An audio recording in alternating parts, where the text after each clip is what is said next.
Hello friends, welcome back to our YouTube channel ocean of knowledge. So friends, आज का हमारा जो video होगा वो होगा अकाउंट्स का, जो कि किस पे बेस्ड है, इंट्रोड्यूसिंग टू फाइनेंशियल अकाउंटिंग। इसके आज हम क्या करेंगे, बहुत ही ज्यादा इंपॉर्टेंट एमसीक्यूज कवर करेंगे जो आपके आने वाले एग्जाम जेकेएसएसबी के फाइनेंशियल अकाउंट असिस्टेंट के लिए बहुत ही ज्यादा इंपॉर्टेंट होने वाले हैं। आप चाहे जेकेएसएसबी की तैयारी कर रहे हो, चाहे या किसी और अन्य एग्जाम की तैयारी कर रहे हो, अगर वहां पे अकाउंट्स आता है तो ये क्वेश्चन आपके लिए बहुत ही ज्यादा इंपॉर्टेंट होने वाले हैं। तो वीडियो को अंत तक जरूर देखें तो, और वीडियो को लाइक कमेंट शेयर भी जरूर करें। अब करते हैं वीडियो को शुरू, लेट्स गो।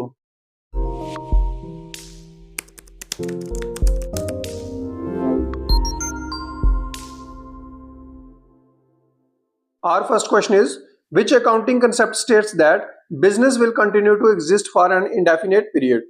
हमारे ऑप्शंस है business entity concept, going concern concept, money measurement concept या फिर डुअल एस्पेक्ट कंसेप्ट। देखिए, इस क्वेश्चन का मतलब क्या है। इसका मतलब है कि हम ये मानकर चलते हैं कि बिजनेस बंद नहीं होने वाला है और लंबे समय तक चलेगा। इसी वजह से हम क्या करते हैं, फिक्स एसेट्स को उनकी कॉस्ट पर दिखाते हैं और उनपे क्या करते हैं, डेप्रिसिएशन चार्ज करते हैं, ना कि उनकी आज की मार्केट वैल्यू पर कोई भी चीज कैलकुलेट करते हैं। सो इस क्वेश्चन का जो राइट आंसर क्या रहेगा, गोइंग कंसर्न कंसेप्ट। अगर बात करूं अदर ऑप्शंस की, जैसे कि बिजनेस एंटिटी कंसेप्ट हमारा क्या होता है, तो ये वो चीज होती है जो कि हमें बताता है कि जो बिजनेस और क्या है, बिजनेस एंड जो ऑनर होते हैं वो दोनों अलग अलग चीजें हैं। ठीक है, ये हमें बिजनेस एंटिटी कंसेप्ट बताता है। अगर बात करें मनी मेजरमेंट कंसेप्ट की, तो ये हमें वो चीज सिखाता है कि हमें वही चीजें सिर्फ रिकॉर्ड करनी है जो पैसे में मेजर होती हैं, यानी कि मनी में जो मेजर होती हैं, हमें सिर्फ वही चीजें अकाउंट्स में रिकॉर्ड करनी होती हैं। अब उसके बाद लास्ट वाला जो है डुअल एस्पेक्ट कंसेप्ट, ये हमें ये चीज सिखाता है कि हर ट्रांजेक्शन के दो साइड्स होते हैं, एक होता है डेबिट और दूसरा क्या होता है, क्रेडिट। आई होप कि आप क्वेश्चन नंबर फर्स्ट को अच्छे से समझ गए होंगे। तो बढ़ते हैं नेक्स्ट क्वेश्चन की तरफ। The process of transferring journal entries into the ledger is called. Option है जर्नलाइजिंग, बैलेंसिंग, पोस्टिंग या फिर एनालाइजिंग। देखिए, जर्नल से उठाकर जब भी हम एंट्रीज को उनके रिस्पेक्टिव अकाउंट, जैसे कि हमने लेजर में उसको लिखना है, तो उस प्रोसेस को क्या बोला जाता है, उसे बोला जाता है पोस्टिंग। क्या बोला जाता है, उसे पोस्टिंग बोला जाता है, ना कि जर्नलाइजिंग। ठीक है, अब जर्नलाइजिंग क्या होता है कि ट्रांजैक्शन को जब हम पहली बार लिखते हैं तो उसे जर्नल बुक में लिखा जाता है। ठीक है, बात करें बैलेंसिंग में, तो बैलेंसिंग में क्या होता है, लेजर अकाउंट के डेबिट और क्रेडिट साइड का डिफरेंस निकालना ही हमारा क्या होता है, बैलेंसिंग करना होता है। ठीक है दोस्तों, नेक्स्ट क्वेश्चन हमारा क्या रहेगा, outstanding salary is an dash account. जो आउटस्टैंडिंग सैलरी अकाउंट होता है वो कौन सा अकाउंट होता है, real account, nominal account, representative personal account या फिर एसेट अकाउंट। देखिए, जो हमारी सैलरी होती है वो खुद एक क्या है, नॉमिनल अकाउंट के अंदर आती है। ठीक है, किसके अंदर आती है, नॉमिनल अकाउंट के अंदर आती है, क्योंकि ये खर्चे को रिकॉर्ड करता है। अब बहुत सारे लोग बोलेंगे कि सैलरी एक खर्चा कैसा है। अगर आप एक एज बिजनेसमैन की तरह सोचोगे, ओनर की तरह सोचोगे, तो आप जो अपने एम्प्लॉइज को अपनी सैलरी दो प्रोवाइड करवाओगे तो आपके लिए वो क्या होगा, खर्चा होगा। ठीक है, तो इसलिए जो सैलरी होती है वो हमारी नॉमिनल अकाउंट में रिकॉर्ड की जाती है। लेकिन क्या होता है, जब उसके साथ आउटस्टैंडिंग सैलरी लग जाए, क्या हो जाए, उसके साथ आउटस्टैंडिंग सैलरी या फिर प्रीपेड लग जाता है, तो वो किसी ग्रुप ऑफ पर्सन को रिप्रेजेंट करता है जिन्हें पैसे देने भी क्या है, बाकी है। इसलिए ये क्या हो जाता है, रिप्रेजेंटेटिव पर्सनल अकाउंट है। तो इस क्वेश्चन का जो राइट आंसर रहेगा वो रहेगा सी पार्ट, बी पार्ट इसका राइट आंसर नहीं रहेगा। ठीक है दोस्तों, तो अगर मैं आपको बात बताऊं रूल क्या है पर्सनल अकाउंट का, रूल ऑफ पर्सनल अकाउंट का रूल क्या रहता है, वो क्या रहता है, डेबिट द रिसीवर, यानी कि जो आ रहा है उसे डेबिट करो और जो जा रहा है उसे क्या करो, क्रेडिट द गिवर। गिवर को क्या कर दो, जो जा रहा है वो उसे क्या कर दो, क्रेडिट कर दो। नेक्स्ट क्वेश्चन हमारा, which of the following is an example of capital expenditure, custom duty paid on import of machinery, repair of second hand ban after 1 year of use, annual white washing of office building या फिर payment of monthly electricity bill. देखिए क्या होता है कि जब भी machine खरीदते वक्त जो भी हमारा खर्चा है, ठीक है, इंस्टॉलेशन करते वक्त फ्रेट चार्जेस हों या और कोई ड्यूटी पड़े हमें होता है, तो वो क्या होता है हमारा उसकी कॉस्ट में ऐड हो जाता है, यानी कि मशीनरी की कॉस्ट में उसको ऐड कर दिया जाता है और ये हमारा क्या माना जाता है, कैपिटल एक्सपेंडिचर माना जाता है, जो मैं आपको बता रहा हूं, ठीक है। क्योंकि ये हमें क्या करता है, लॉन्ग टर्म बेनिफिट देता है। एक बार आपने मशीन ले ली तो अब साल 2 साल 3 साल आप उसको यूज करेंगे। सो इस क्वेश्चन का जो राइट आंसर रहेगा वो हमारा क्या रहेगा, a part, custom duty paid on import of machinery, ठीक है। अगर बात करें ऑप्शन बी, ऑप्शन सी और ऑप्शन डी की, ये तीनों हमारे क्या होते हैं, रेवेन्यू एक्सपेंडिचर के अंदर आते हैं। ये तीनों हमारे रेवेन्यू एक्सपेंडिचर के अंदर आते हैं क्योंकि ये क्या होते हैं, नॉर्मल मेंटेनेंस के खर्चे हैं, नॉर्मल मेंटेनेंस के खर्चे हैं, ठीक है, ये आपको याद रखना है।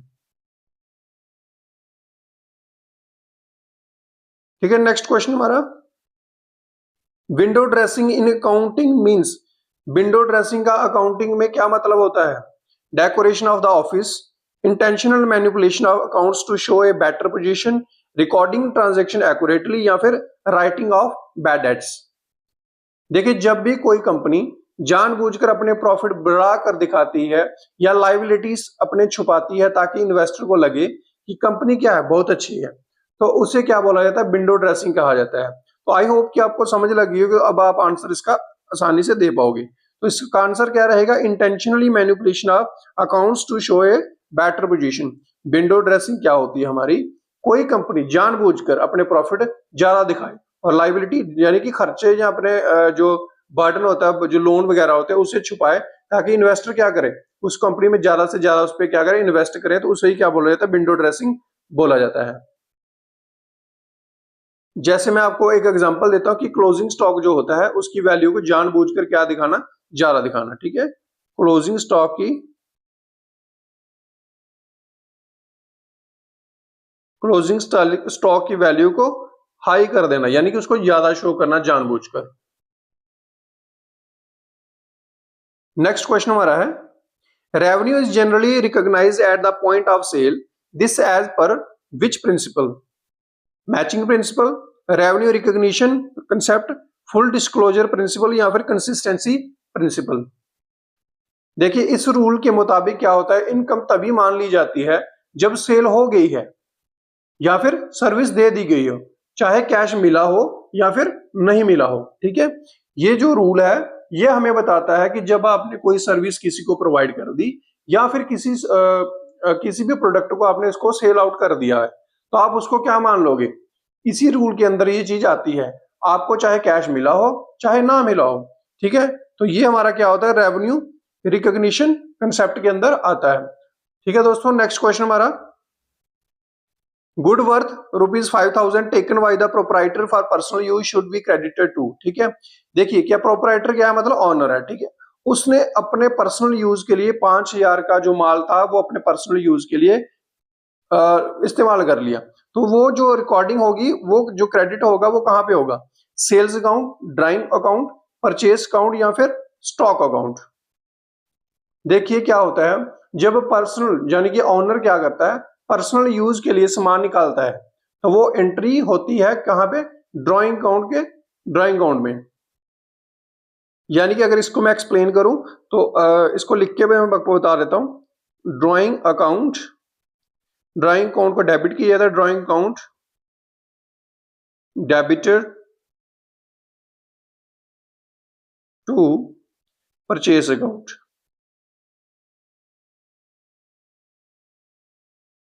ठीक है, क्योंकि क्या होता है, बिजनेस का जो स्टॉक है वो कॉस्ट प्राइस पर कम हो रहा है, इसलिए परचेस को क्या कर रहे हैं, क्रेडिट कर दे रहे हैं, ठीक है। तो इस क्वेश्चन का जो राइट आंसर रहेगा वो रहेगा हमारा परचेस अकाउंट। नेक्स्ट क्वेश्चन हमारा, which are the following is a liquid asset, इनमें से कौन सा है जो लिक्विड एसेट है, स्टॉक, प्रीपेड एक्सपेंसेस, डेटर्स या फिर गुडविल।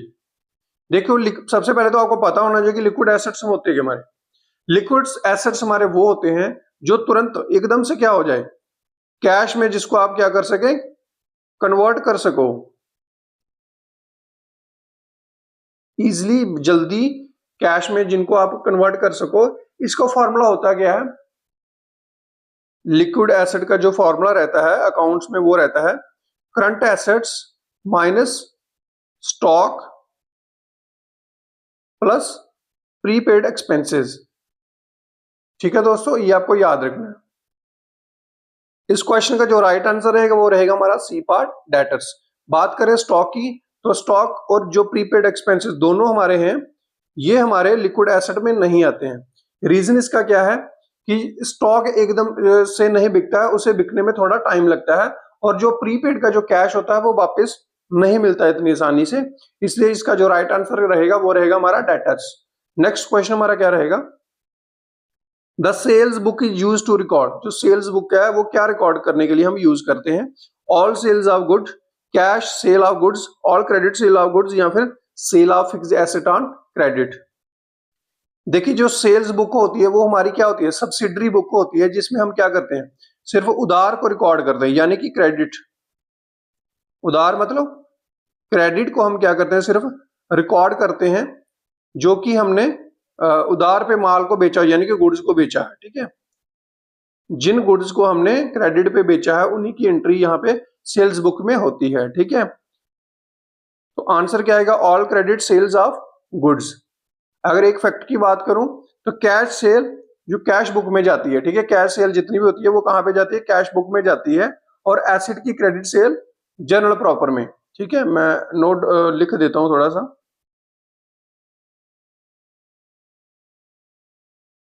कैश सेल जो मैंने आपको ऑप्शन सी बताया, ये कहां पे रिकॉर्ड होती है, कैश बुक में।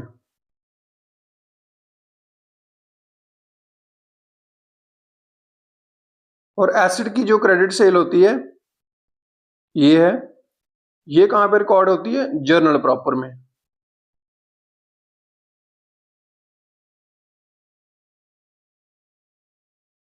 नेक्स्ट क्वेश्चन हमारा क्या रहेगा,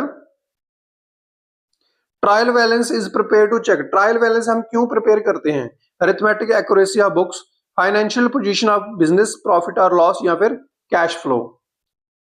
देखिए ट्रायल बैलेंस सिर्फ ये चेक करता है कि डेबिट और क्रेडिट का टोटल बराबर है या कि नहीं है, यानी कि उसको बैलेंस करता है। बैलेंस भी नहीं बोल सकते, उसको चेक करता है कि दोनों बराबर होने चाहिए। ठीक है, ताकि कैलकुलेशन की गलती पकड़ी जा सके। अगर कोई भी आपने मिस्टेक कर दी हुई है पहले, तो उसको आप यहाँ पे ट्रायल बैलेंस में आके क्या कर सकते हो, फाइंड आउट कर सकते हो और उसको रेक्टिफाई कर सकते हो। सो इस क्वेश्चन का जो राइट आंसर रहेगा वो रहेगा अरिथमेटिक एक्यूरेसी ऑफ बुक्स।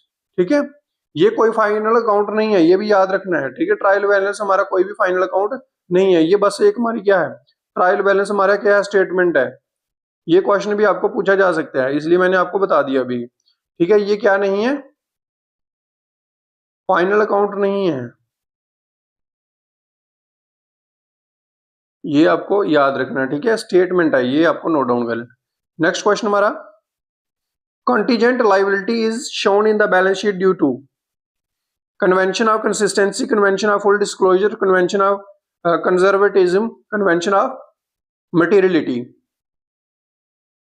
इसको मैं थोड़ा सा एक्सप्लेन कर देता हूं। ऐसी लायबिलिटीज क्या होता है कि ऐसी लायबिलिटीज जो हो भी सकती हैं और नहीं भी, जैसे कि कोई कोर्ट केस।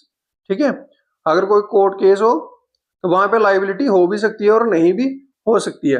अब उन्हें आप करते क्या हो कि उन्हें आप बैलेंस शीट के फुट नोट में, यानी कि बिल्कुल बॉटम में नीचे आप क्या करते हैं, नोट डाउन लिख देते हो, उसे लिख देते हो, ताकि यूजर्स को पूरी उसकी क्या मिल जाए, इंफॉर्मेशन प्रोवाइड हो जाए। ठीक है, तो इस क्वेश्चन का राइट आंसर मिलेगा कन्वेंशन ऑफ फुल डिस्क्लोजर।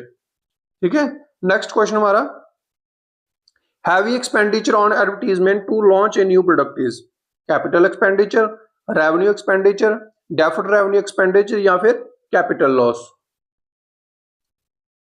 देखिए ये खर्चा कौन सा होता है, ये वो खर्चा होता है जो नेचर में तो रेवेन्यू है, यानी कि एडवर्टाइजमेंट है, जो क्या है, रेवेन्यू जनरेट करके देगा, लेकिन इसका फायदा अगले 3-5 साल तक मिलेगा। ठीक है, इसलिए इसे थोड़ा थोड़ा करके पीएनएल में डालते हैं। ठीक है, तो इस क्वेश्चन का राइट आंसर क्या रहेगा, डेफर्ड रेवेन्यू एक्सपेंडिचर। ठीक है, नेक्स्ट क्वेश्चन हमारा, in which system of accounting both cash and credit transaction are recorded, cash system, accrual system, hybrid system, या फिर सिंगल एंट्री सिस्टम। इस क्वेश्चन का आंसर रहेगा, राइट आंसर, एक्रूअल सिस्टम। देखिए accrual system में transaction तब record करते हैं जब वो अक्र होता है, चाहे पैसा मिले या ना मिले। अब ये वाला जो क्वेश्चन है वो जेकेएसएसबी में अक्सर इसी पर सवाल बनते हैं बार बार, और ये रिपीटेड क्वेश्चन है आपका ये वाला। सो इसलिए क्वेश्चन ये राइट आंसर आपको नोट डाउन कर लेना और मार्क भी कर लेना। ठीक है, इसका राइट आंसर क्या रहेगा, एक्रूअल सिस्टम। नेक्स्ट क्वेश्चन हमारा, bad debts recovered is an revenue receipt, capital receipt, revenue expenditure या फिर डेफर्ड रेवेन्यू रिसीट। देखिए बैड डेट्स हमारा होता क्या है, जो पैसा हमारा डूब गया है। मान लो आपने किसी अपने दोस्त को पैसा दिया था, या कुछ और भी आप एग्जांपल ले सकते हो, पर मैं अपने दोस्त वाली ले रहा हूं आपके साथ। तो दोस्त को आपने पैसा दे दिया, अब वो आपको वापस नहीं कर रहा, या किसी को आपने और पर्सन को उधार दिया था, अब वो बंदा मर गया या फिर क्या हो गया, किसी वजह से वो भाग गया और वो पैसा नहीं चुका पा रहा है, तो उसे बोला जाता है बैड डेट्स। ठीक है, तो आई होप कि आप समझ पा रहे होंगे कि बैड डेट्स हमारा होता है। अब यहाँ पे बात की जा रही है बैड डेट्स रिकवर्ड की, यानी कि वो इंसान कभी चला गया था, 10 साल बाद उसने आपका पैसा लौटा दिया। ठीक है, तो उसे बोला जाए बैड डेट्स, यानी कि आपका पैसा दिया हुआ कुछ समय बाद, मान ले आपने तो ये सोच लिया था कि वो पैसा अब नहीं मिलेगा, तो आपने इसको रिकॉर्ड कर लिया था बैड डेट्स के अकॉर्डिंग।